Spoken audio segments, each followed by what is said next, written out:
Hi, Just chilling. Yay, we're live. we're live finally. So Awesome. thank you for coming to my channel to do the live show with Katrina from Little Book Owl. Oh, I guess I can have you guys introduce yourselves. I'm sorry.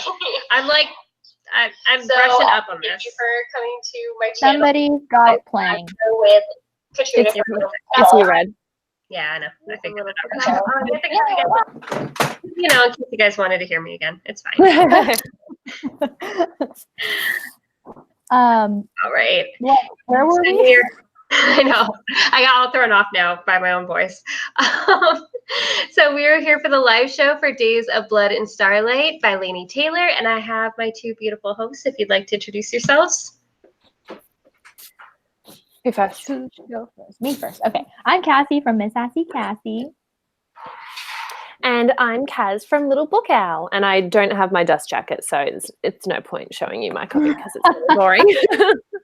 Oh, and I feel like it's worth announcing now because we didn't announce it on Twitter, but unfortunately for personal reasons, Chloe has withdrawn from the read-along, so we absolutely miss her, so definitely send her some love because I know she's really sorry to miss it, but just thought we'd get that out of the way now in case you're wondering where she's at. Yes.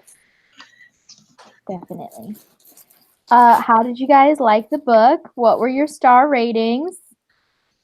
I honestly gave it like 2.5 to 3 stars. It was not my favorite. I just finished it, as you guys know. I just finished it. But I'm thinking a 3, potentially 3.5 with the ending.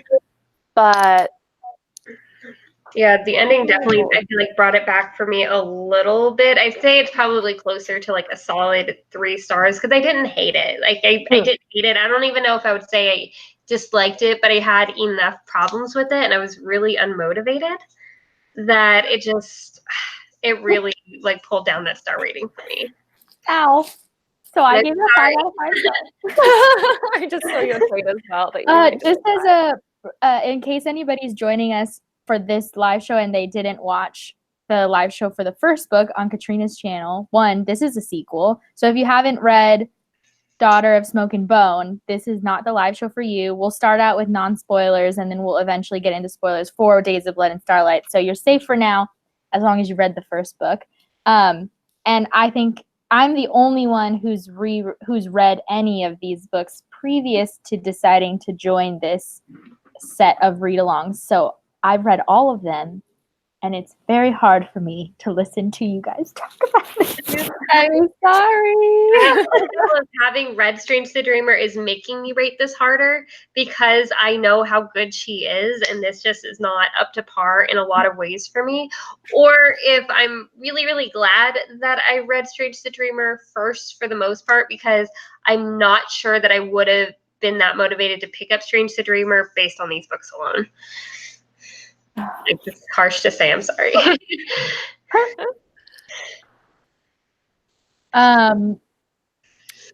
Let's see. Okay, non-spoilers still. So I just want to say I loved the first chapter though. Like the first chapter was just everything to me. I was really happy that we got some chapters from Zuzana's perspective because she is the light of my life. She is beautiful and hilarious, and seeing her and Mick together was just, yes, couple goals. Contrast to Akiva, no. And then she's just hilarious. He's so good. Literally trying to convince Mick to pee on Kaz. Like I know, it was golden. Almost a golden shower. No, I'm just I feel like just for Zuzana alone, I feel like I'm going to end up giving like Night of Cake and Puppets like 5 out of 5 stars just because it's around Zuzana because she is perfection. Like if I could just rate her chapters 5 out of 5 stars, I would. She's definitely like the light.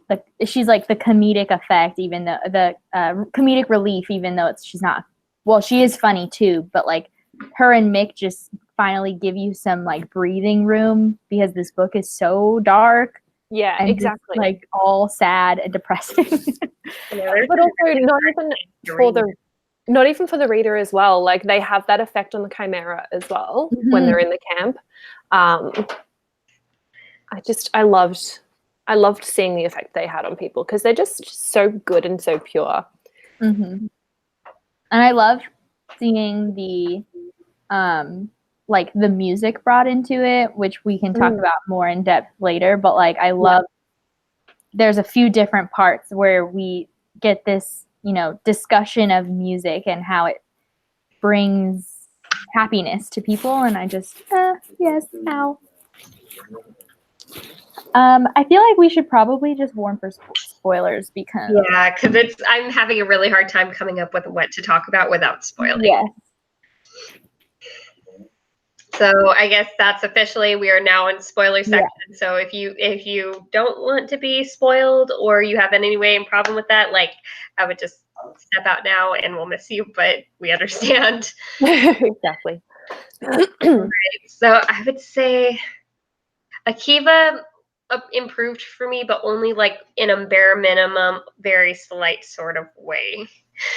Like only in the sense that I'm like, okay, I kind of have to give you like slight credit because I get it, but also I still kind of hate you kind of way. And I feel like a lot of my dislike for him is more who I just don't care for him as a character, and I don't have any stakes in the romance. So it's not so much like all of his actions are unredeemable or unforgivable. I do think there are definitely things that I don't like that he's done, but it's more so him as his character, his personality that I don't love, which makes it hard for me to. Yeah, I feel like his really chapters in the romance. Yeah, I feel like his chapters most of the time I was just really, really bored with. Like it made it really difficult to read at some points. I just can't help looking at your expression, Cassie. What are you talking about? I'm just sad right now. It makes me sad. No, I understand what you mean. His personality is I think this speaks to Laini Taylor's like writing ability because all of the personalities are so significantly different from everybody else. So like it doesn't feel like she's writing just, you know, one character, one personality on many different faces. She really gives everybody their own way of thinking and way of interpreting the world and all this stuff. And Akiva is very like, he's kind of a Debbie Downer. So it makes sense that you would watch him and be like, can we move on? So like I get that, but at the same time, his perspective gives us Hazael and Laraz. And this is the book where we get a lot of Laraz's character development in how she feels towards what's going on in the bigger picture of the war and stuff. So getting to watch Laraz talk and like experience things was also really fun. And then Hazael is the other comedic relief on the other side, and I just love him. And I knew obviously that he was gonna die. I knew too. Book one.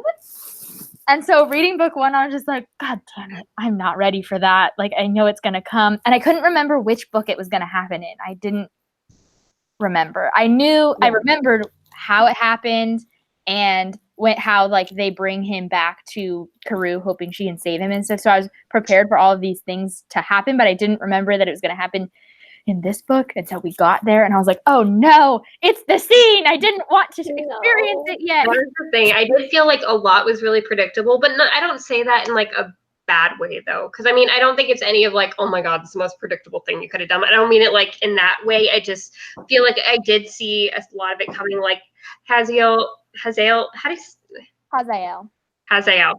you. I definitely saw his death coming because the way I saw it, I'm like, okay, at this point, somebody with some sort of impact is going to have to die. It's just that time in the story. And I'm pretty sure Laini Taylor knows at this point that you cannot kill Zuzana because Zuzana is way too precious and everybody would burn their books if you killed her off like completely. It just doesn't work. So I was like, so Hazael is kind of like the next best thing. He's endearing, he's funny, but maybe not quite as endearing as Zuzana. So his loss would not be as big, I feel like, compared to hers. And the other thing I definitely saw coming too was the twist with Ziri inhabiting Thiago's body. Like, I feel like I just saw that coming like so far away.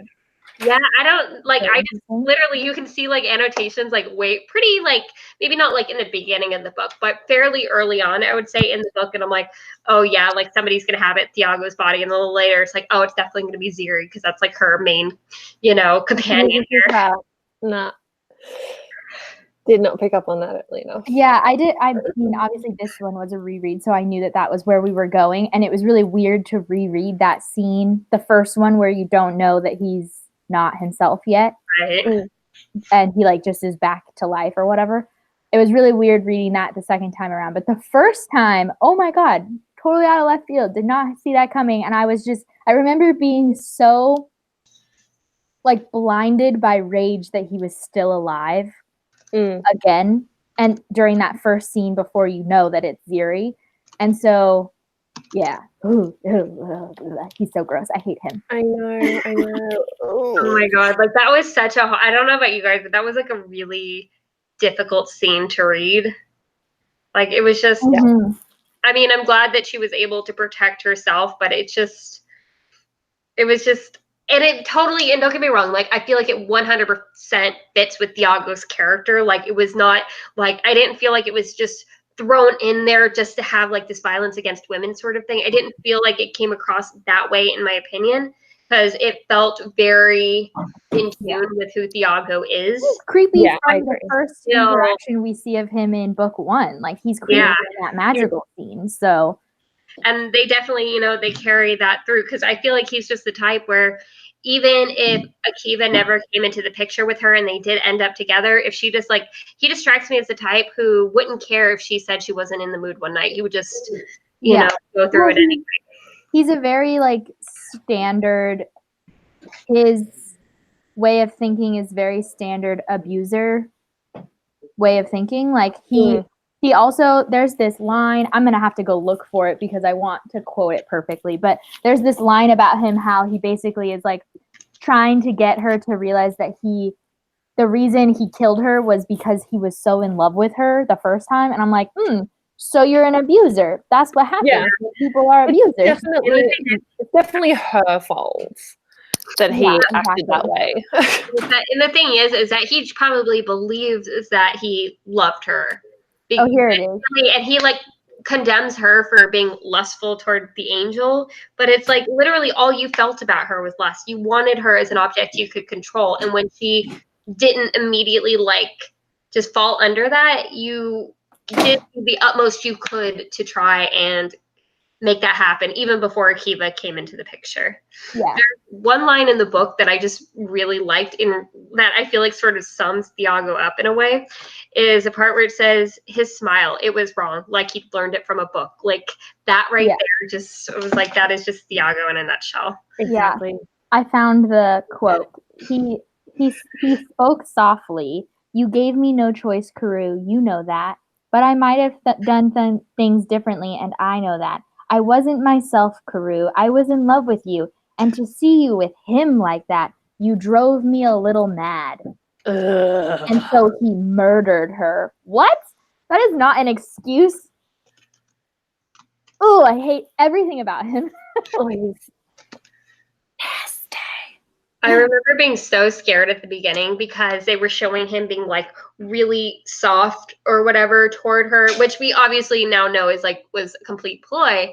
But I was like, is this your way of saying all the destruction changed him and he's now slightly better than he used to be? Because was terrible. He literally murdered her, and I will be furious, even more furious than her and Akiva, but so furious if they try to change this on me now. I will be so mad if she tries to give him a redemption arc out of anybody.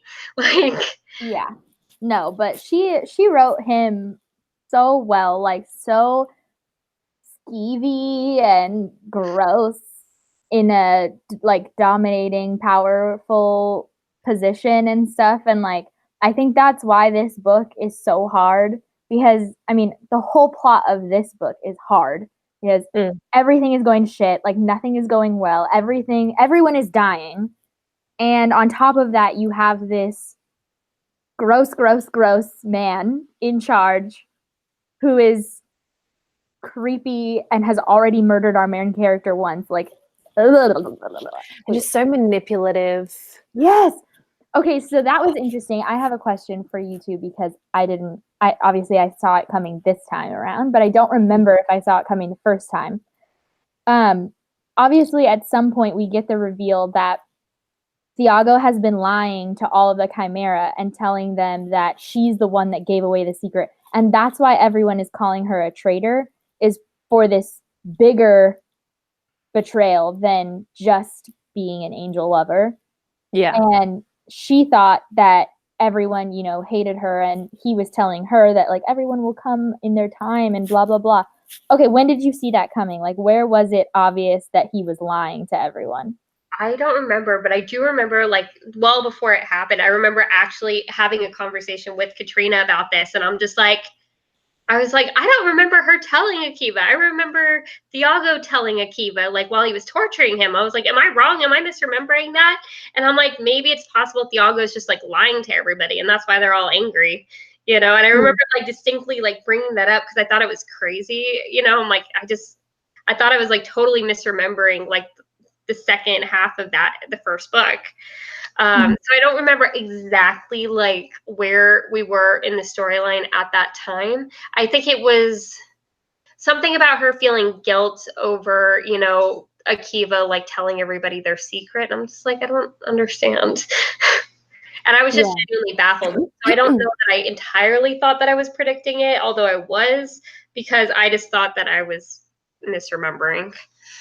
Yeah, it didn't actually cross my mind. It wasn't something that I contemplated when I was reading it, that there was something more going on with all the Chimera's disdain for her. I just kind of accepted it because, she was an angel lover. I thought that was probably the reason. Right. But it wasn't until Red mentioned it to me. And then at the point in the story when you mentioned it to me, Red, I was like 10 pages from the part where it was revealed, where Ziri mentions that that's why, like, what Thiago has been doing.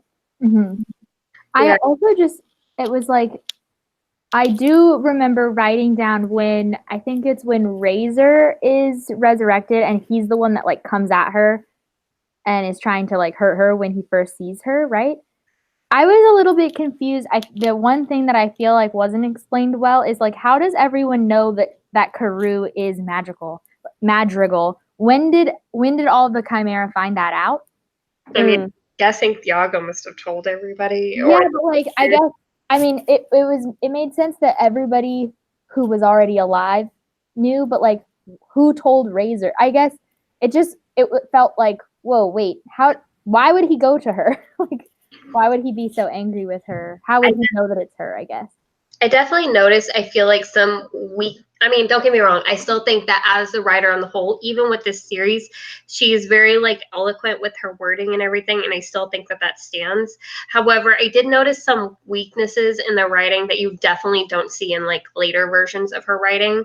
That little loophole kind of being one of them.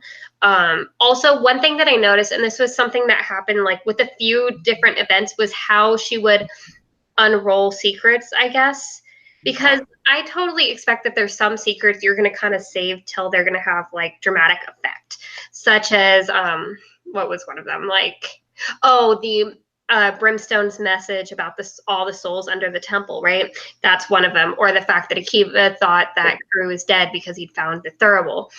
And it's one thing to like mention these like subtly or once to kind of like get your wheels turning, but I feel like these things are being like dangled in front of us and then not actually like really played out until a lot later, which I found very annoying in my opinion. It kind of is almost like when somebody walks into the room and they're like, what's wrong?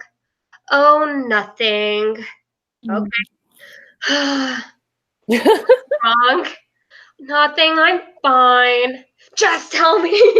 Like, if you're going to keep sighing dramatically and you're going to keep putting it in front of me, just tell me. Like, if she'd mentioned it once, I would have been like, all right.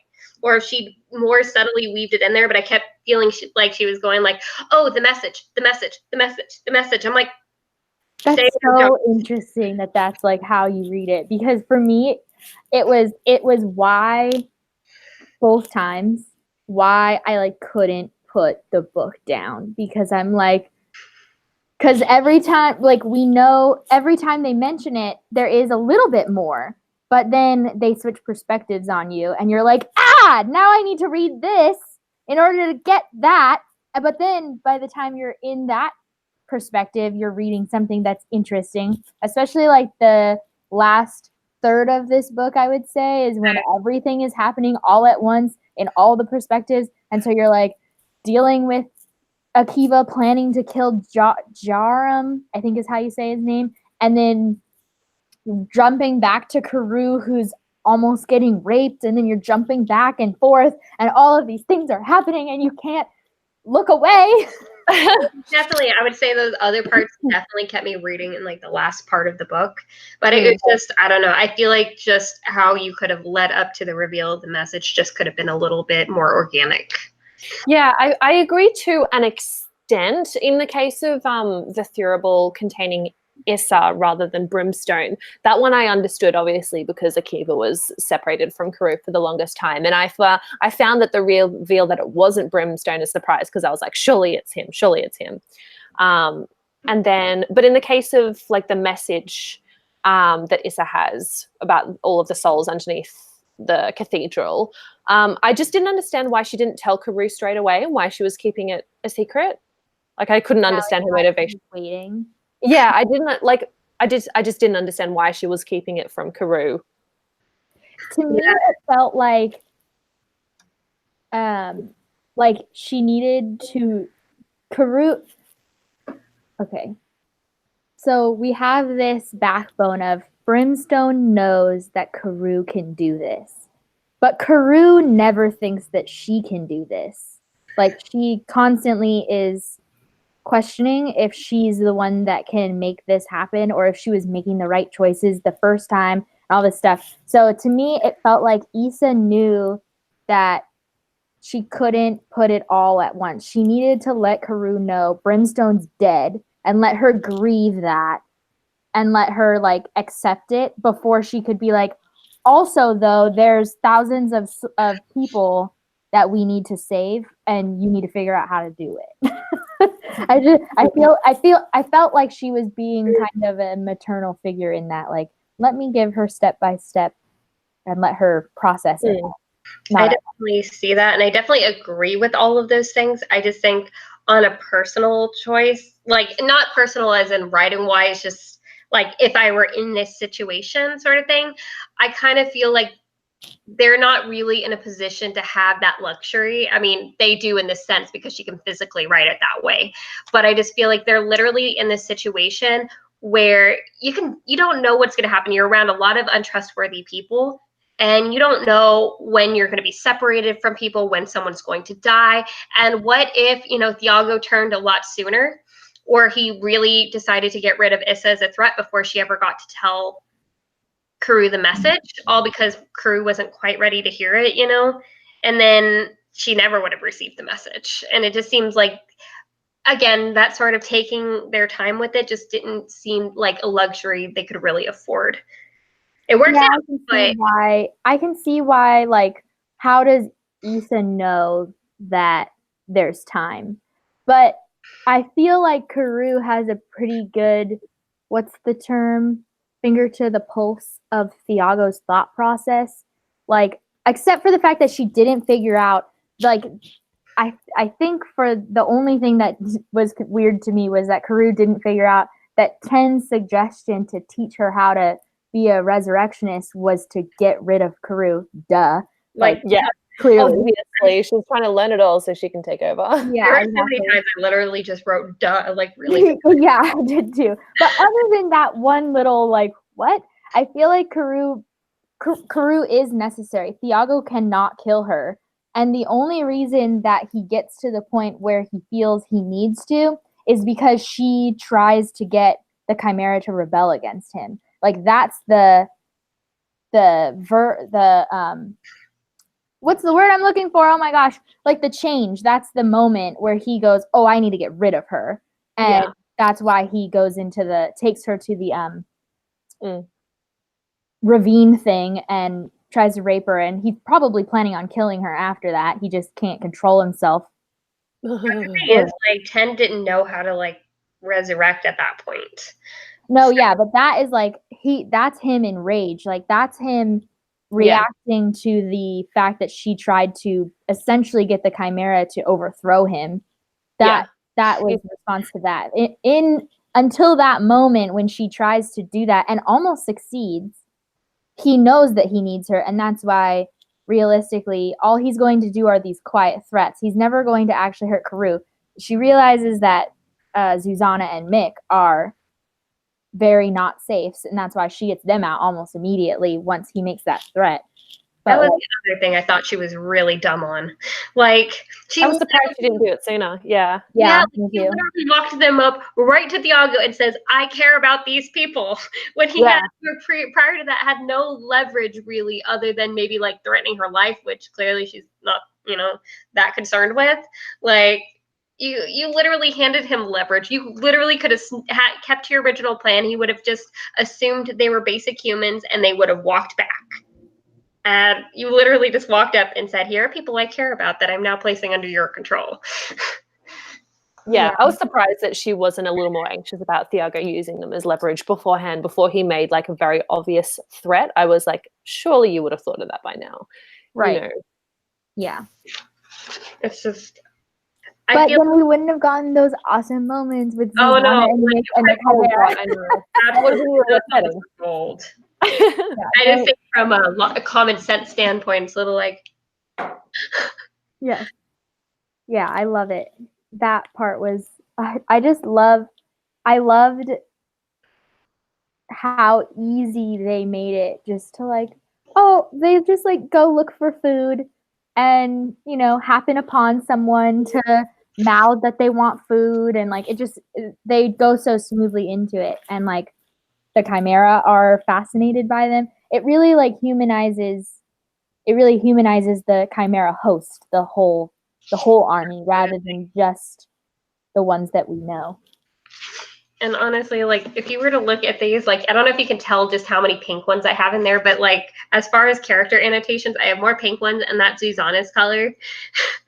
And it's all just like literally just singing her praises. Like, you will never see more positive annotations about anything than you do about Zuzana. Yeah. Karoo's no Hermione. I agree. Yes. Like, in a nutshell, Karoo's no Hermione. Yeah. I also think when I place myself like in these situations, you also have to remember I'm an anxious person. I'm one of the people that you say we need to talk, and I need to talk right now. Like, you cannot dangle something like that in front of me and not tell me. For everyone in the chat, if you guys have questions or specific things that you want us to talk about, let us know. But yeah, so if you're in the chat, hang out with us. I'm just going through some of my sticky notes for my favorite parts. Obviously, I have a lot at the start when we're with Zuzana, and like her emails were hilarious. And I love her email address. It's rabidfairy@shakestinyfist.net. I also love that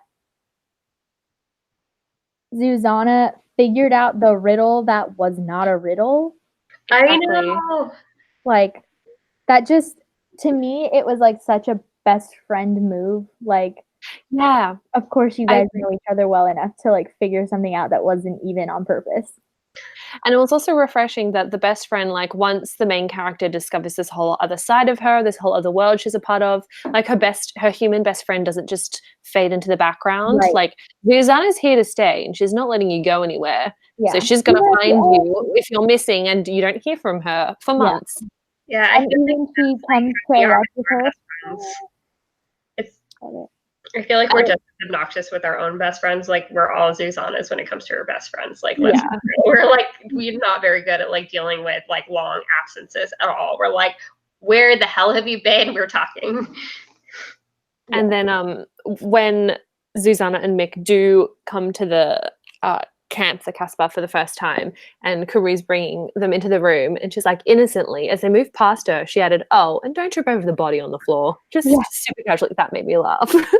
I like the part where she's like talking about Thiago, and she goes, "Anyone who would wear all white like that clearly had issues." Oh my god, I laughed so hard at that part. Wishing she had a paintball gun, but hell, you couldn't pack for every eventuality. Yeah. So good. I also loved the scene. Well, I loved that Zuzana was so 100% like, you make real life puppets. This is so much better than puppeteering. And then she goes on that whole tangent about how imagine making a museum and then boom, they all come alive. And Karu is like, you realize that won't ever happen, right? And she goes, yeah, buzzkill, but it would be awesome. Yes. There's a part where she saw the resurrection for the first time, and she's just standing there. She's like, again. Yes. Yes. And just those moments where she like gets into a character and like she like for like a split second she was Iago and then she's back to her normal self. She just like become, I don't know, just when she tells stories and she goes off on tangents with her imagination. I like just, how they gave her it's just so animated and has so much life. It was wonderful. Mm-hmm. like Neek. That's such a cute nickname. And there's that part where like Ziri's just like, hold on, where is that? I just had it. Oh, it's because Ziri's like, Neek, afraid? Like, this tiny little thing being afraid is the most, like, crazy thing that could occur to him. Oh, and then she goes on, so that part, the part where Karu tells the story, that part is in the novella. Like, you get to watch that happen. I love that. I'm really excited for the novella, and I feel like that's a weird thing to say because I have this entire series in front of me, but I'm like so ready for an entire book of Zuzana. Yes. What kind of been blessed. We have been blessed with it.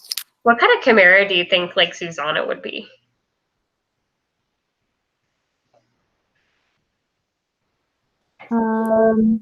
Something that makes you think of dancing. Yeah, I was thinking definitely part bird aspect. Maybe like swan? Mm. Or swan, maybe? I don't know.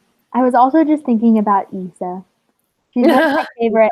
You guys, like, you can't go look up fan art now because you'll find things out. I know because I've looked. So don't spoil yourselves. But when you finish Dreams of Gods and Monsters, then go look up so much fan art because the fan art that's out there for this series is phenomenal. You should just find a non-spoilery fan art of Issa and send it to us. I will. Let's see. I'm gonna do that. You guys keep talking. What are we talking about? And do you guys like have any questions for us about the series as a whole, or just really anything? Book bite reviews. I do like Akiva, but I'm also secretly rooting for Ziri. Oh my god, Ziri! Can we just talk about Ziri in all? I love him. He's just a little bean. I love him so much, and I know it'll never happen, but like, where do I vote for him?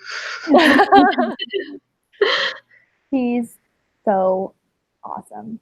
He is, and he's gone through so much, and he somehow has not let it twist who he is. Hardened maybe, but he hasn't completely twisted who he is. Yeah. I loved his scenes. He was like one of those other little like beacons of light in the book for me. Okay, here's one Issa, except that Issa doesn't have the hood like she's supposed to, so I'm gonna find another one. Okay. But that one is a good visual of her body. And then this one, this is a good one of her head, I think.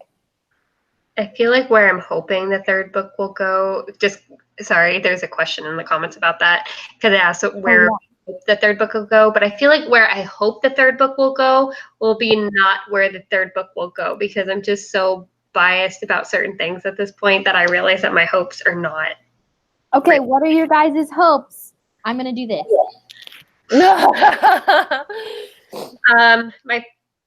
I would almost ship Karu and Zuzana because I love them so much. Except for the fact that I love Zuzana and Mick together. I really love their relationship, so it's hard for me to want to hurt Mick in that way just for Karu. So I'm gonna say I wish that Crew and Ziri would develop like a spark, because I feel like if Laini Taylor wanted to like write chemistry for them where Karoo like reciprocated, I feel like it could be so good. And I want Akiva to help them, but I don't know. He can find love with somebody else that's not Crew. I don't know. I do love Ziri, but I can't see it ever happening, because from the get-go it's been so much like more one-sided in his favor. And even if Karoo did develop feelings, I feel like it would never reach the same level, because he gave up his life, his body for Karoo without a thought. Like he goes above and beyond. And just seeing that from the start and seeing how it's not quite on the same level with Karoo, I just don't know if it could ever be on equal. And I think that's more of a hope than a realistic expectation, because I know it won't happen. Like, I know in 1,000 years it won't happen, but I'm just saying in another universe, another dimension, it would happen. And I think it's just because at this point, I just think Akiva's, even if like all Brimstone stuff aside, I just find Akiva a bore, because I didn't like Akiva even before all that. I did not. I was not vibing with him, and I'm still really not vibing with him. I hope Lyra's, I think that's how Cassie. Laraz, yeah. So I've listened to the audiobook. So oh, okay. Going by that. I want Laraz to find some kind of happiness. Like, I don't know what that happiness entails necessarily. Because I can't tell if she's just like, because I was getting sort of the implication that she might be asexual.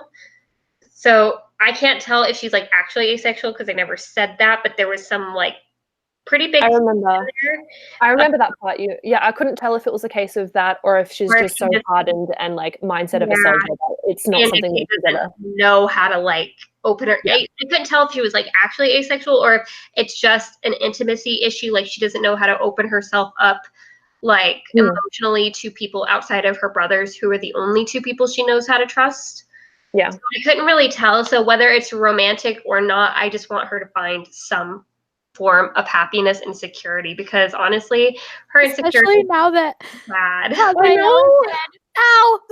And they were so relatable. I feel like she wrote Laraz so relatable. Like it hurt. It hurt. I was like, I'm seeing myself a little too much in this right now. So we talked about like love interest. Where do you want these things to go? But like, how do you see this series wrapping up big picture war? God damn, I don't even know. I feel like books 1 like was kind of like setting things up in terms of like slowly unveiling who the characters really are. And then book 2 still felt like a stepping stone until like the big epic finale. So I feel like it's going to be pretty intense, but I don't even know how it's going to unfold.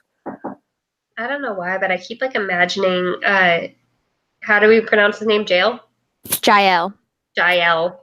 Like I just keep imagining his front teeth like going in like opposite directions like that. Let me see if I can find a nasty picture of him. But it sounds like I kept readjusting like my mental image of him in the book. Yeah, he's described so like ugly, but there's not. I'm surprised, because I feel like they made such a big deal out of him. I would have thought somebody would have like been like, oh my god, I can create this really awesome fan art of his face. Yeah, I see mostly just Karoo. They love drawing Karoo and Madrigal. Yeah. And then obviously Akiva, and they draw a lot of Brimstone and Issa. But I don't even know, I've never even looked up to. Oh, here's a picture of Laraz. Where are you sending these, by the way? I don't know where. Sorry, in the live chat so that everyone. I couldn't see your first one. Oh no. I'm not seeing any links. What? Oh, they're there for what I can see. I don't. Maybe it's like a spam thing that it might be filtering it out. Oh, are you in top chat or live chat?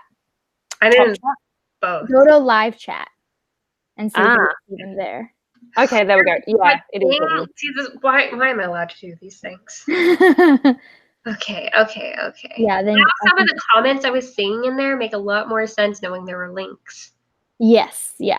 Because I was like, what are you guys responding to? Yeah, for those of you guys who also are in just like watching, if you toggle the top of the chat right now, it says top chat.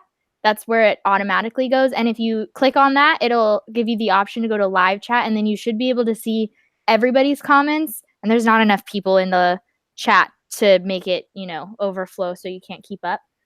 And you'll be able to see all the links that I'm putting in there. So if you guys want to check out some fan art that is non-spoiler for anything for the third book, I'm making sure not to click anything like that. I don't know why. Like, these are absolutely like beautiful pictures of Vista, I feel like 100%. I just feel like in my own brain, I imagined her. I think it's because she acted so motherly. So I kind of imagined her. I don't know about older necessarily, just, I don't know. She was Maybe quite not young for quite me. so young. Yeah, in my mind, she was quite young, actually. Really? Like, I don't know. It just wasn't for me, but I think it's only because she acted very maternal and like comforting. So it just wasn't the first thing to pop into my head. Yeah. But the fan art for it is beautiful, though. I want to talk about Ziri some more. Sure. Everything that happened in this book regarding Ziri. Yeah. Because, so much happened. Okay, I so know. one of the most, I'm gonna get rid of this pillow. I'm hot. One of the most emotional scenes for me was when he comes back after he's been tortured. Yeah. Ow. Oh, Like, rip his hand from the sword. Yeah, Oh. and then later he like actually talks about how he escaped and all of that. And wow, and when so the moment that I actually cried is when he beats his hand on his chest and Karoo finally figures out he's sent to use him as the tithe, and I'm like just sobbing reading it, and it was emotional. It was rough. It was rough. The series is just so wholesome. It's so good. This is not like a comment on anything. It's just a line that I thought was really pretty. It goes, small dreams for small men. It is life that expands to fill worlds. Life is your master, or death is. Look at you. You are a lord of ashes, a lord of char. You are filthy with your victory. Enjoy it, Joram, for you will never know another. You are a lord of country of ghosts, and that is all you will ever be. Love it. Brimstone is just so... Yes, I highly recommend you guys read the third one on audio if you can find a copy. Oh, okay. Even if you like read it with the book in front of you, because I think both of you are annotating, but like the audiobooks for these books are phenomenal. I actually read them all the first time on audio, and then this time I read the first one physically, and the second one I was reading and listening, and I found myself like unable to just read it. I had to play the audio with it because the way that the narrator does all of the different voices and like actually getting to know how to pronounce all of the names because they're all hard to look at is just glorious. Yeah, I'm sure that my library probably has it on audio because I feel like they usually tend to have like the sequels of books more than the first books. So yeah, no, I definitely will look into that, especially since the last one's a bit longer, and I always leave it to the last minute to read things. So I'm like already thinking about the schedule I have for the next few weeks, and I'm like, this book is like over 600 pages. Yeah. I mean, it probably needs it to develop everything, and that's fine. It's not like I have a problem with the 600-page book. I just have a problem with the 600-page book when I'm on a time crunch because I can't manage my own time. Yeah, I recommend the audiobook. It's so good. I feel like I do that with a lot of books anyway. I look them up on like Overdrive, even if it's just an ebook, because if I could find that like a library book of it too, then if I happen to be out and about and I find time to read, but I don't have my physical book with me, I could just find my spot on the library book to do it, like on my phone, and like get a chapter in. So I've been kind of doing that too to try and get through some of the reading faster if I find any downtime at work or anything. Yeah. So who out of all of the character development that we've gotten and the like shifting in character, how they view what's going on, what is either the one that you like the most or the most surprising change, or however you want to answer this question, but just talking about changes. I really liked Laraz's change because I feel like what we see from her in book one is not, we don't get to see a lot of her in book one, so she just comes across as a more two-dimensional character who's just very set on her opinions and feels super betrayed. But you can, like, in this book, you get to see more of it and how her thoughts and beliefs are challenged more, and how a lot of it has to do with the fact that she's got this such strong connections with Akiva and Hazael, and that's really what drives her. So I really liked seeing that. Yeah. I don't know. Well, one, Katrina like summed up a lot of what I had to say, really, because I feel like she had the biggest and most well-developed change, in my opinion. Because, like, I feel like, especially because when you learn about her, like, just as a person and her own internal struggles, it didn't come, like, as a shock, like, oh, she went from the strong person. It's like, it was more like pieces were falling into place. And it makes sense because, I mean, I feel like that happens with people in general a lot, is that sometimes the face you put on isn't always what's going on underneath. And it can be really easy to misinterpret those things. So I feel like that was really just well-written character development. I'm trying to think about, like, what else happened, because I feel like, I don't know, Karu's changes did not feel all that, like, it's like, yes, I see the changes and I understand why they're there and everything, and that's fine, and I have no problem with it, but I didn't feel like it was anything like, I don't know, I didn't like punch me in the face with emotions or anything, like. Yeah, I feel like Laraz definitely is the biggest one for me. Although I will say that one of my favorite moments regarding like how they feel about the war is when they hear the Caprine, it's the sister of the girl, she screams, and Hazael goes first, and then he says, huh, I could have sworn I heard something. Must have been a bird. Yeah, amazing. I love that. I loved that. And it was such a, like, because you don't think that that's going to happen. I mean, to an extent, you kind of hope it will, but you're not sure if this is the point where it's going to happen yet. Yeah, and then, like, how they kind of waited out to decide when they're going to tell Laraz because they don't know yet. And, like, that whole plot line of finding that Hazael agrees with Akiva, and then on top of that, eventually Laraz also agrees with Akiva. I felt that timeline was so well done. Like, of course, Hazael would be the first to agree, and Laraz would be the one that takes the longest. And, like, yeah. Yeah, especially when the tipping point with Laraz, or at least the point when it comes to a head where you're like, okay, does Laraz actually agree or not? I think there's one point where Laraz is there, or that maybe they're talking in metaphors and they think Laraz is going to call them out or point out something, but she actually agrees with them and then says something. And I really appreciated that as well. I was trying to find one part that I really thought that I had annotated, but maybe I just didn't put like a sticky for it. It's actually a scene we haven't talked about yet that I found, like, I don't know, surprisingly, like, poignant. It was the scene with I think it's called, what are they, the silver swords or whatever, the sword breakers, whatever they are, right? And it's from that one guard's perspective, like, as they're walking the girl to Joram, and just how that whole scene plays out. And it literally ends with, like, I'm going to hang, or I'm going to die, and I don't know why. And it's this moment of just completely realizing, like, what is this all for? Why are we doing this? Like, why are we letting people get hurt? Why is this okay? And just seeing this guy who's just sort of allowed himself to sort of be, you know, pushed from one situation to another, even if it's not something he totally agrees with, and this internal struggle of not knowing what the right thing to do is, and then just knowing that he's going to die for something that he didn't do, and just realizing he doesn't know what it was all for. And it's just such a, like, heartbreaking chapter to me.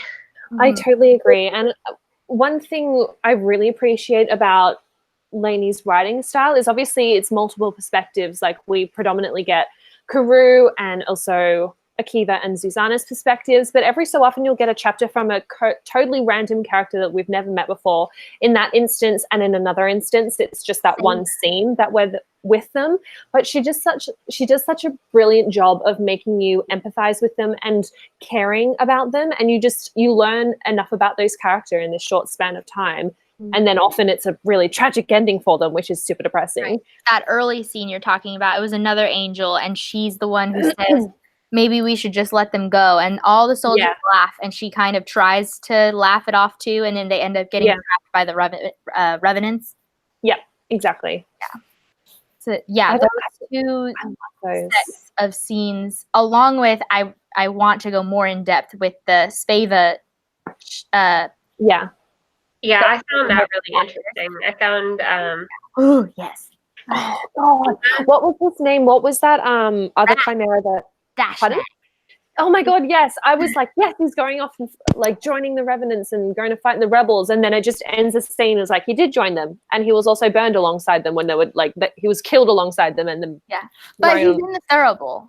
Like he is still around. I'm interested to see how he comes back, because I found that really interesting. So I feel like it's got to have like a more of an impact later, and I'm really curious to see where she goes with that. I also find that like even though we have, this book, the angels all, die. And so when you watch Hazael die, it's really, sad and like clear, just like any other death in normal books. But even though the Chimera have the ability to be reborn or whatever, I find that the way that Laini Taylor writes all of these horrific death scenes is still really heart-wrenching, and like I don't find myself going, well, it's okay that they died because they're gonna come back. Like there's still this like concern that they won't. Because there's a chance they might not get like saved or caught. Their soul might not be caught early enough, or something else happens, and it's like there's still that possibility that they won't be resurrected, which is like that terror. And obviously after like that scene with Dashnag, I was like, oh my God, he's just like died, he's gone. And then obviously you learned that Ziri went back with the Thurible and caught all of the souls. But then you think that Ziri dies for a while. Oh my God, I know. It ends with like us thinking that he was caught. And this, as a reread, I couldn't remember. I knew that Ziri lived. Like I knew that he came back, but I couldn't remember, one, what happened to the Thurible. And for some reason, I put Ziri in that scene that happened later with Akiva with all the Hamsas that are on the hands. You know, when they are... the detached hands? Yeah, they have the detached hands and they're all, Hamsa-ing him. I had put Ziri into that scene in my head. I just Memories do weird things. Yeah. Oh, that's funny. So, like, as an alternative, right? Because we know Ziri's not going to end up with Karoo. And I do feel like there were maybe like some hints that he and like Speva could be, I think that's her name. Speva could be a thing, right? Because I feel like there were a lot of comments like on her looking young and pretty or something like that. But alternatively, Zira's, this like thing you want to hug, and albeit not in Thiago's body, I just want to clarify that. Different body. Not Thiago's body, but like he's sort of wholesome and we want him to have happiness. But who else do we know is lonely and wants happiness and is super sad? Well, we are about to meet a bunch more people because Ziri would not be like the worst thing ever. Yeah. But what's that group called that Akiva's mom comes from? The Stellians. The Stellians, that's right, yeah. The Stellians have made their appearance in that shot where the woman, they haven't come yet, but like she feels the magic or something, which I'm excited about. Really interested in that, and I feel like though their weird powers or whatever was like really intriguing.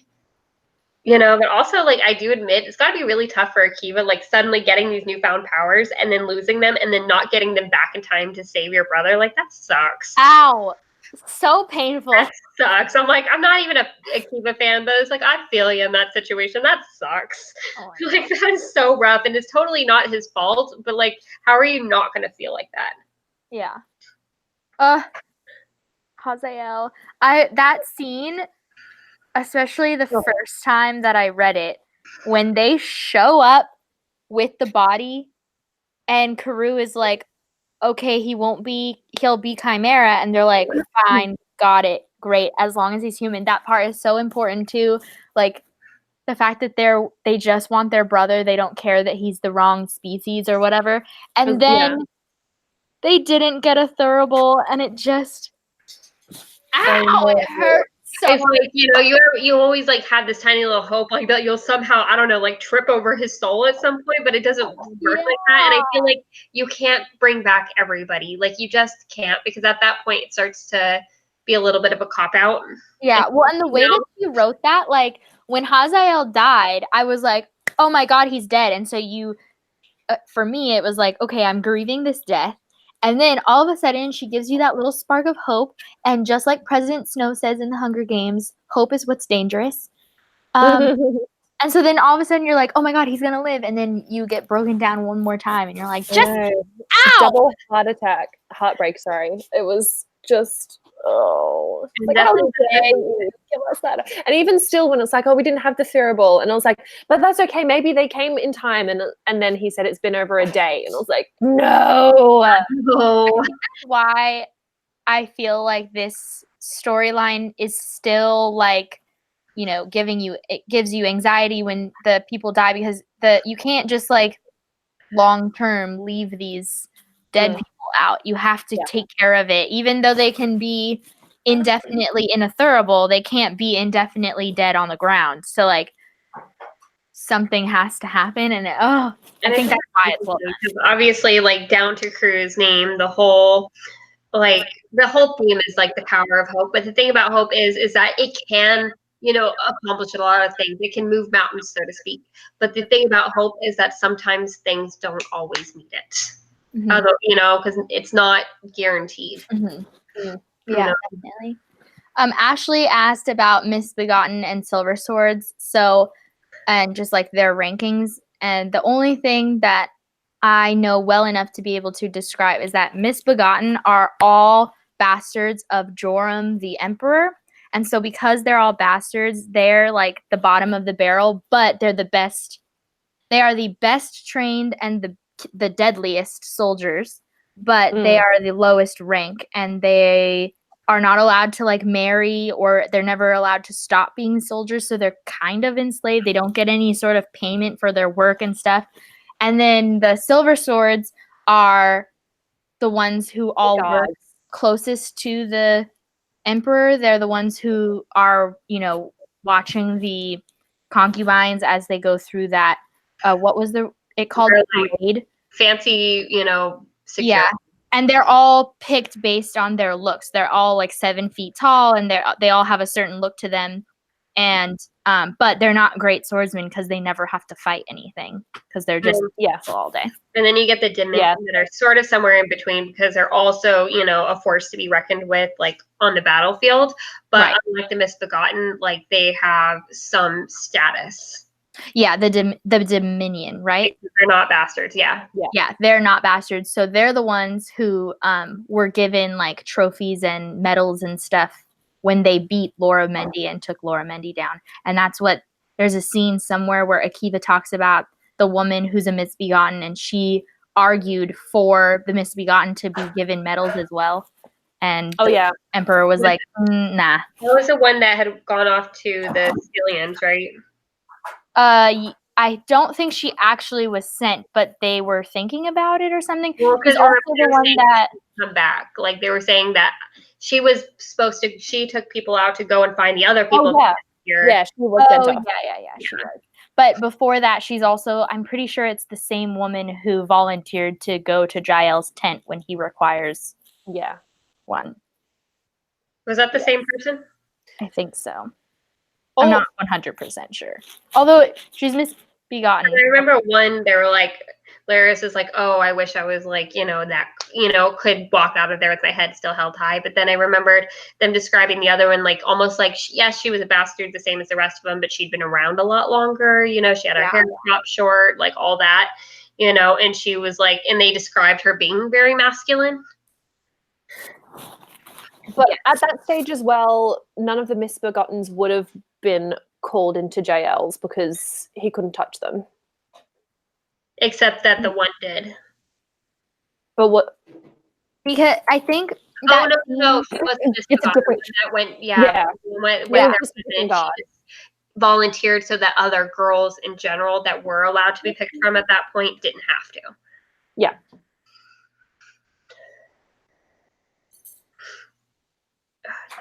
Also, this is really, really petty, and it's just something that like annoyed me, and probably wasn't meant how I read it. But there's a part where like Lyra's or Laraz, I can't. It's hard to change it in my head. Kiva, like they wake up after they were like thrown in the, I don't remember, like the wheat, like the granary. Yeah, the granary, right? And Laraz tells Akiva to drink water, and he describes the water as being sweet, and I'm like, are we drinking the same water? Like, have you never had water? Like, I was like, maybe they mean it in like, oh, it's just sweet to be rehydrated, sort of. But it didn't really read like that to me, and I'm just like, What? She's descriptive. Water sweet? Like, what is in this Moroccan water? Like, What is it? and again, it's so petty. But I literally just read that, and I'm like, did you really like think this through right now? Like, I'm just. Yeah. What was I gonna ask? I had something that I was trying to keep in the back of my mind for what I wanted to talk about next, but I can't remember what it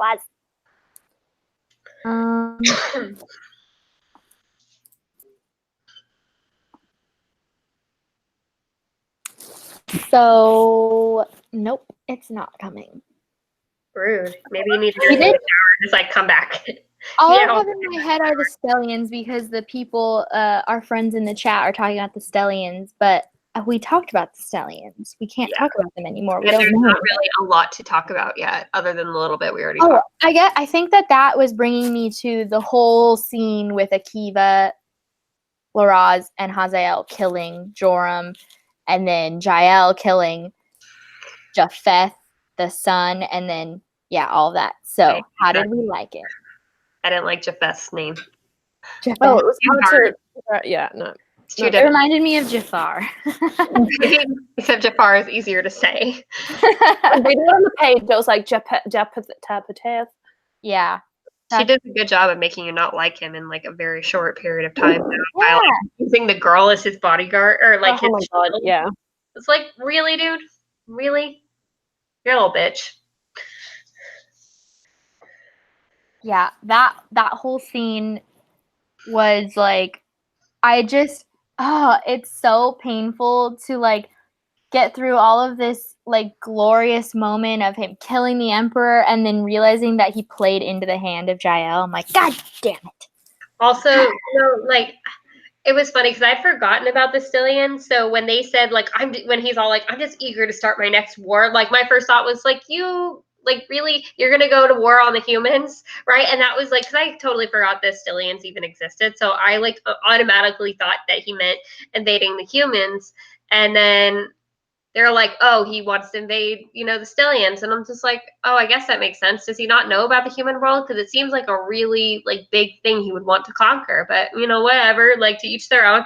And then it comes back that like, oh my God, you met the human world the entire time. Like, yeah, but for somebody so power hungry, duh. Like, but I'm so angry with him.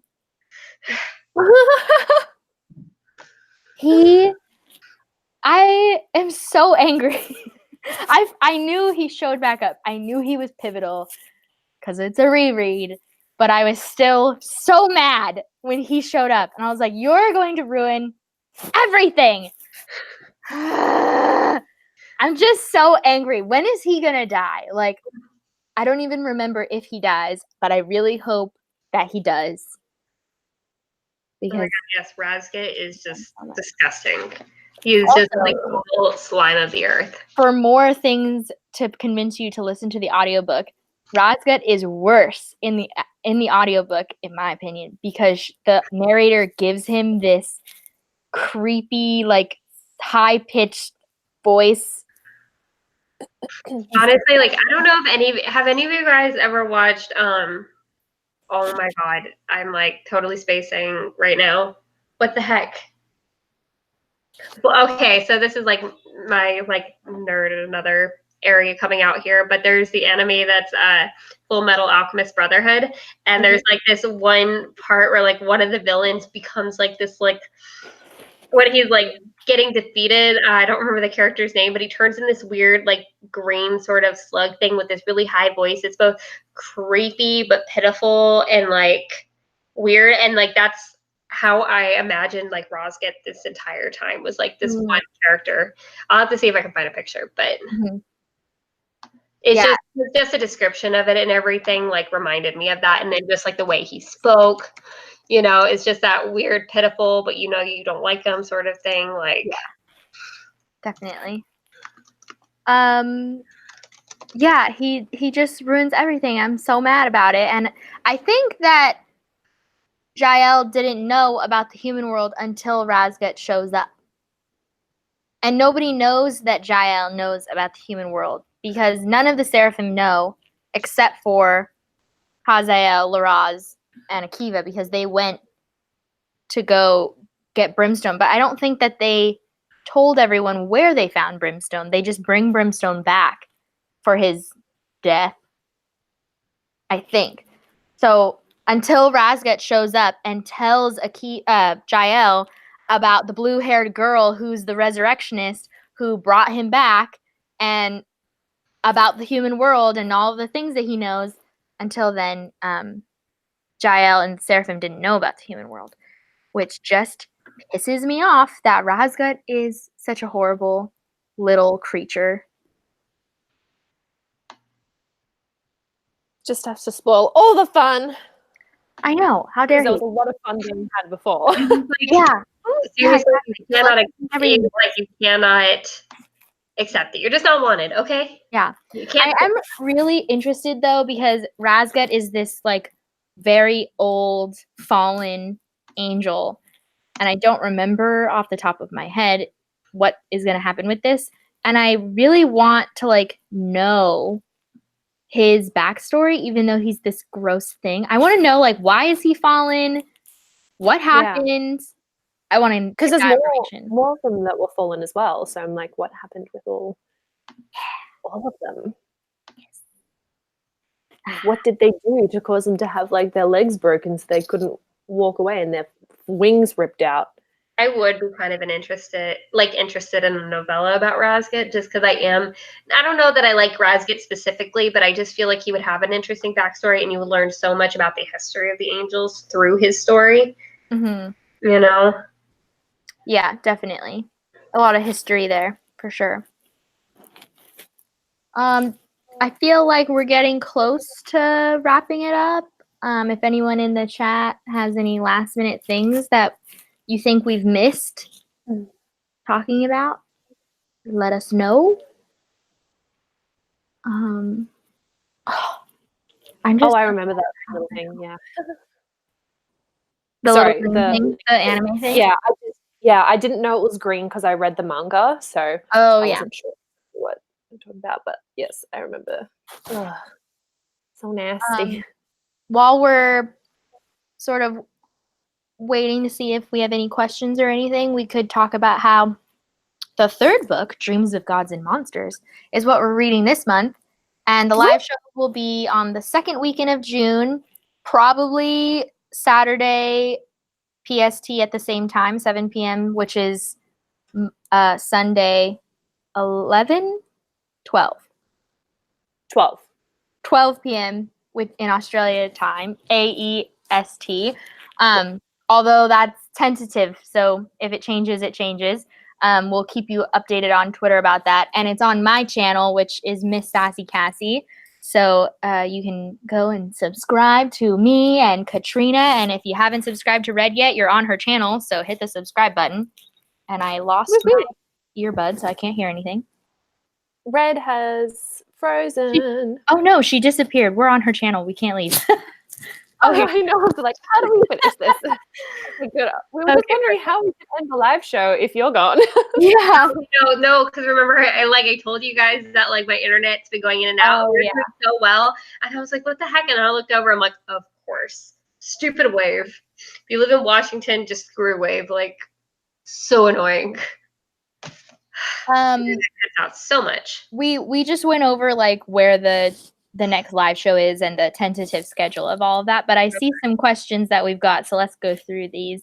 Book Bite Reviews asked if we know if those innocent chimera survived Sveva and the sister who ran with Caprine. I feel like they mentioned them coming out or whatever. I don't remember anything about them dying. Right at the end, there's a sentence saying like, with that power surge, there's a sentence saying like Sveva and sister and all those other, I can't remember what they're called. Yeah, they saw it on the other side of the mountain, so they'd gone through the mountain pass. Oh, good. Okay, good. So they're safe. And then Alyssa asked, how can you hate Akiva when he saved Ziri and brought Issa back? So I don't hate him. Well, we hated him before all of this. It's not that he's done stuff. We just like him as a character. Is that we just liked him before he did any of the stupid stuff. Like, we just didn't like him as a person. And like, you'll see Oh, I was just gonna say, watch the Daughter of Smoke and Bone video. We explain and there's really a part in like one of my annotations, and I'm just like, I forget exactly what I put. It's like, agree. Oh, here it is. It says, like, I underlined something that Akiva said, and I was like, he's right though. I hate agreeing with Akiva. Oh man, I don't care for him as a person. Also, some of the time though in his like redemption arc, there were times though, like in his redemption arc though, I'm like, yes, you are doing the right thing, and I give you credit for doing the right thing. But some of it's also like, all right, but that's the thing, is that it is the right thing to do, and you're asking for like credit for doing the bare minimum to be a decent person. You know what I mean? It's sort of like, you know, you get into a car accident with someone, and then they want you to like thank them for not just driving off. You know what I mean? Like it just, it's like, all right, cool. Thank you for being responsible in this situation, but also that's what you're supposed to do. Well, I love Akiva. Somebody earlier, I think it might have been Ashley, was saying that, you know, he did all of these horrible things in between the killing of Madrigal and the finding of Karoo because he's, you know, grieving and he doesn't know all of the information. And Issa says it perfectly in this book too, because Karoo is obviously still angry with him, and Issa is like, you're allowed to let him, like, you're allowed to forgive him for doing what he did while he thought that we were the bad ones. Like, while he thought that Brimstone was part of murdering her. That's why he kills Brimstone, because he thinks that Brimstone was a part of it. Like, he didn't know all that information. So I agree with that. Yeah, I think that like Akiva and Karoo both are dealing with like big amount of grief and PTSD and like all kinds of crazy stuff. So they're gonna because they're also written as like human, even though they're not human, but like they make mistakes. And then on top of that, they're dealing with all of these very big feelings. Yeah, and like I absolutely agree. And also the fact that Issa points out that Karoo's been doing the exact same thing. So it's not like she's any better than Akiva. And I don't dislike Akiva necessarily for the things he's done in the past. Like, obviously at the time that we learn a lot of those revelations, I was like, oh, I hate you. But I've gotten past that. It's more so that in book one, I disliked Akiva from the start, and I did not like the romance between him and Karoo. Like, I just didn't feel it. I didn't understand the chemistry. I just didn't care for it. So that's why I don't like him. Well, to be fair, I'm like reading it, and she doesn't like excuse his behavior, like, oh, he thought he was doing the right thing. No. Basically what she says, she's like, you know, it's all right to love him. Please, child, do you think I don't know you at all? I'm not going to say there's some easy future for you, or even any future at all. I only want you not to punish yourself. You've always felt the truth in him, then and now. Your heart is not wrong. Your heart is your strength, and you don't have to be ashamed. You know, and it's like, because I don't know if it's completely fair to excuse his actions, because to some extent, like, you realize in loving Madrigal that not all Chimera were evil. Maybe some of them were, but not all chimera were evil. And you let like an entire race get slaughtered. Women, I mean, we know that they ended up in the temple, but the angels didn't know that.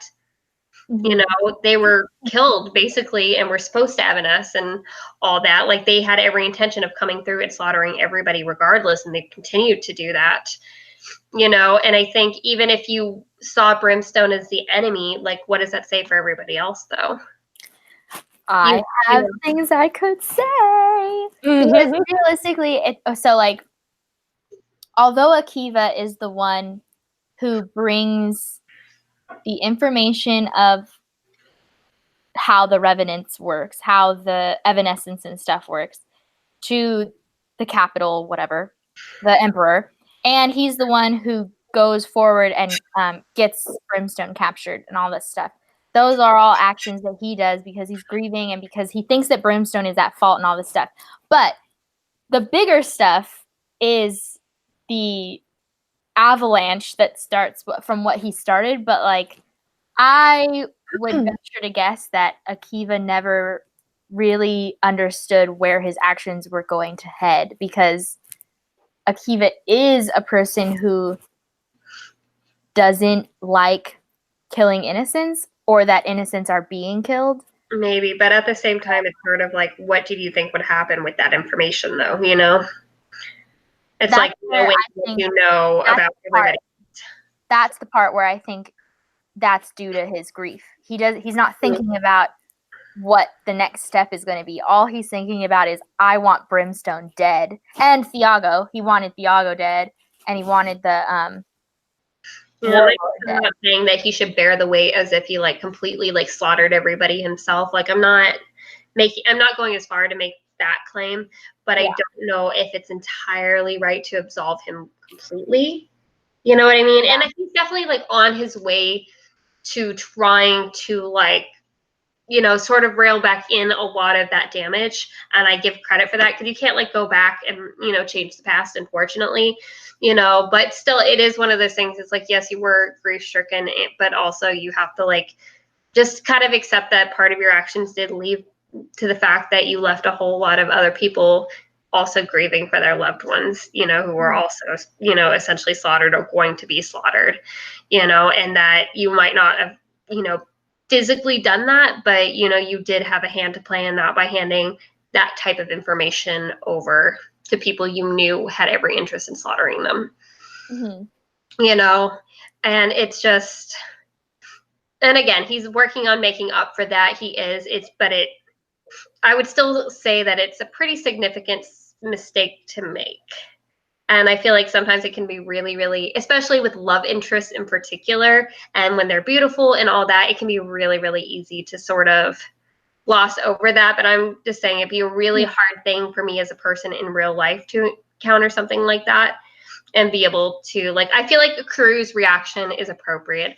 I'm glad that she's angry. I think it would be unrealistic if she wasn't, but I also think that both of them need to forgive like themselves personally, because just like in that quote from Issa, she's really telling Karu to forgive herself, and Akiva also, like, he's so in his mind about like how horrible of a person he is and how much he doesn't deserve anything, that it ends up being detrimental to both of them.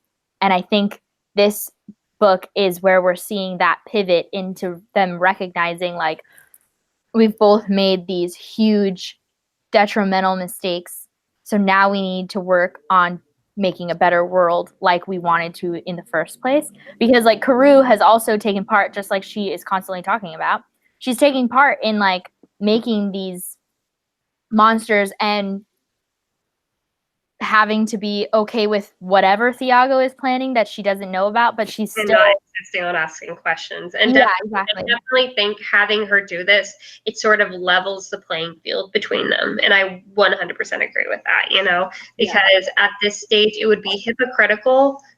I mean, I only dislike Akiva more only for the fact that I just dislike him as a person. Like that's but like looking at their actions, like, you know, on a like comparing side by side, I sort of condemn them both and forgive them both about the same Yeah. extent, I would say. Yeah. Because, they've leveled their playing field with each other at this point. And I know that they're eventually going to get back together, and eventually, like, Crew's going to forgive him, and they'll develop and, make the world that they always wanted to make and everything. But I think I just appreciate the fact that Crew is just not letting him off that easily. You know what I mean? I like seeing her go through that process, going from angry and then like, okay, but you did these nice things for me, but I'm still angry, but you did do the nice things, and her like seeing that internal struggle and seeing it's very slowly shift from like kind of hatred over what he did to seeing that development and how much or little he had to play in things and how he is trying to make things. And I appreciate that development and the internal struggle with her feelings, because it feels more realistic rather than like, okay, I love you, it's fine. Yeah. Oh, I'm so excited to read this next one. It's going to hurt. There's so much. I'm hoping that it keeps my interest a little bit longer, because I did like the last third of this one, but there were some parts that it felt so dragged out to me, and I just struggled, and I was like really unmotivated to read it. Did you guys like the scenes from Sveva's point of view, the girl that's with the Caprine and the Dashnag boy? I wasn't sure at first, but then they kind of grew on me. I liked that too, because it was like interesting to learn that the Chimera have their own prejudices within each other as well, on top of everything else. I'm also really interested this is like a really random thing that we like want, but just knowing that I forgot his name, Balieros, the guy that led, the rebel groups, to go defend the free slaves. Right, because he hasn't been resurrected yet, and those were people that took a stance, to try and do the right thing, even though it wasn't what they were supposed to be doing, And I'm just really interested to see what they contribute once they get resurrected, because I was very interested in his leadership skills in that capacity, and then their willingness to help others. So I'm just excited to see how they contribute and what they have to say. And I completely forgot that 10 was also resurrected as not 10. I didn't see, as much as I saw the Thiago thing coming, it did not occur to me that they would do it with somebody else too. So that one definitely took me by surprise. Yeah, that one was. But at the same time, I also knew Issa would win, so I don't know what I thought happened to 10. I must have like in the back of my head remembered that obviously Issa survived, but because Karu kept saying Issa should have been here by now. Issa should have been here by now. And so what happened to her? And I'm like, oh, she's fine. Like, I know that she's fine, but I don't remember why she's fine. Right. Yeah. Like, I don't know. I feel like I should have seen the 10 thing coming if I saw the Thiago scene. I mean, I saw Issa defeating defeating 10. So we can get the names mixed up here. But I just like was so surprised when they're like, oh yeah, 10's also resurrected as somebody else. I'm like, oh, cool. Yeah. One more person, but yay. Because I was like, wow, he's dropping his act in front of 10 here. 10's exactly. I was like, as if 10 wouldn't like catch on super quickly that something was different about Thiago. Right. I was like, there was no way they could have gotten away with it if 10 was still 10. Yeah. Or and that scene when Akiva and Laraz are there and Thiago and 10 are all in the room and everyone's in the room. They look at 10 and there's like that moment of like camaraderie, I guess. And I was like, wait, did they get her on their side? Like, there's no way. And then finally they give us the information that she was resurrected as Hexai. Yeah. It was so annoying. Yeah. Because it was such an annoying character. When Issa comes back being like, they need to go. I can't believe they let this happen. Like, I can't believe they let Thiago do that. And I was like, wait, 10's in the room. Why are you saying this in front of her? What is happening? And then I was like, yeah, that was a nice little like, oh, wait, what? Oh, I had to reread it all. I was super confused because I thought 10 had left the room at that stage. I was like, wait, when did that happen? Like, last paragraph, she was still there. So, yeah. I always thought it was really interesting. So you know how Amsalog and then the two, I forget what they call them, but the two weird panther twins, right? They have the super sneaky name. The silent ones that kill. Yeah, I can't remember what they're called, but that live. The shadows that live.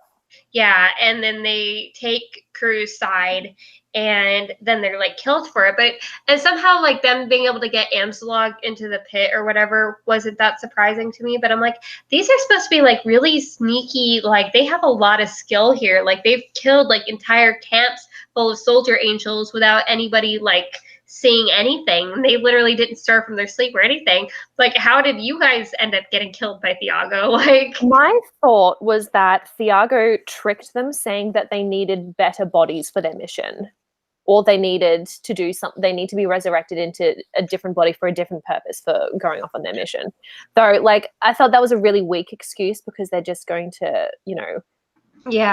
grab the souls. But that's what I was thinking Thiago might have done to bring them to the pit without a big fight or resistance. Right.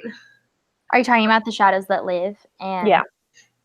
Sorry, Matt was trying to talk to me about dinner, and I was like, "Go away." I was just saying that because we were confused as to how, like, especially with the shadows that live, they managed to get killed so easily. Well, we don't witness it, but I was saying that I thought Thiago might have lured them in or told them that they needed to be resurrected in a different kind of body for a different purpose.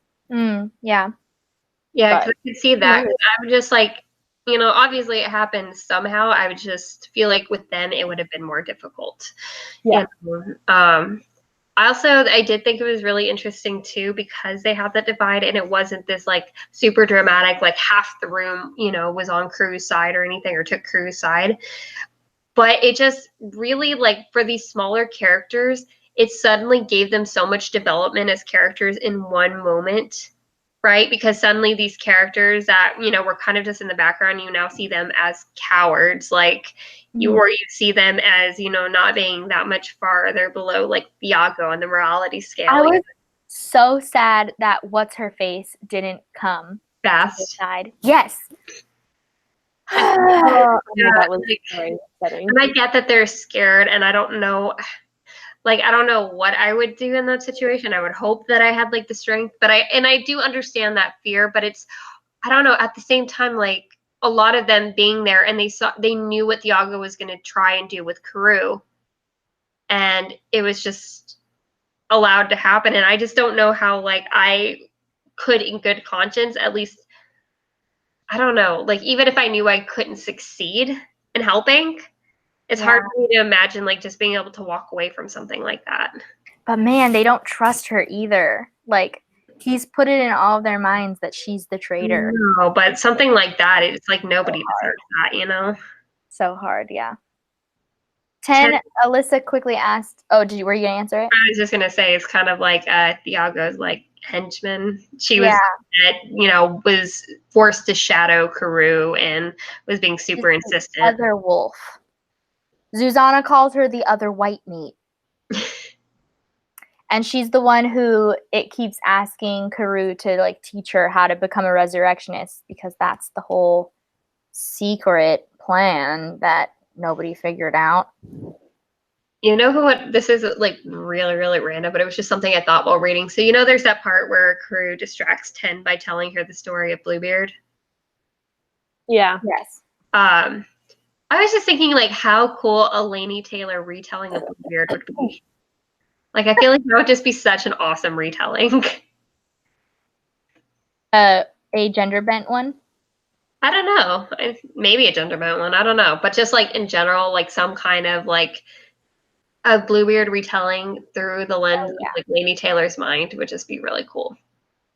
Also, so Hexia was the one that they put in Ten's body. What does Hexia do before that? Because she really didn't stand out like in the story. She's not on the page. I'm like, how did they choose Hexia to put? She's not on the page. There's literally one scene where in the beginning where Carew says something about how she wishes her friend Hexia had been chosen to be resurrected because they used to be on a team together when she was magical. Gotcha. Okay. But more sense she's never on the page. We don't meet her until she's 10. Okay. Because I was weird. I was like, I thought maybe I was just forgetting something because a lot of the names start to run together. Yeah, You I know, think so, maybe we see her on the page in book 1 when we go into Madrigal's story. but she We wasn't might have met her at that point, but in book 2, anything she's not there.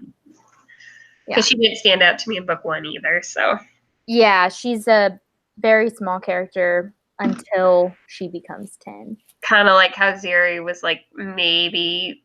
I don't even know if he was at all slightly mentioned in the first book, but if he was, it was like, yeah, because I remember when Ziri came in, I'm like, did I just forget this person? Or like, She's new. Yeah. But she writes her characters, you know, because they all have these histories with each other. So she just like the way she introduces them is as if you already know who they are with that mind that you're in, which I think is a really cool way of writing, but it's kind of shocking sometimes. You're like, wait, what? it Who just, is it? it definitely works. It just like, it does make you second guess your memory though. Yeah. Especially because I just forget things. Yeah. I think that we should wrap up. All right, so I think we've managed to answer all of your questions. Hopefully we did. Anything that, you know, we missed, you can always like talk to us about on Twitter because we're on there. Or if you want to join us again for the Dreams of Gods and Monsters live show, which is going to be next month around the same time. So definitely keep an eye out for that.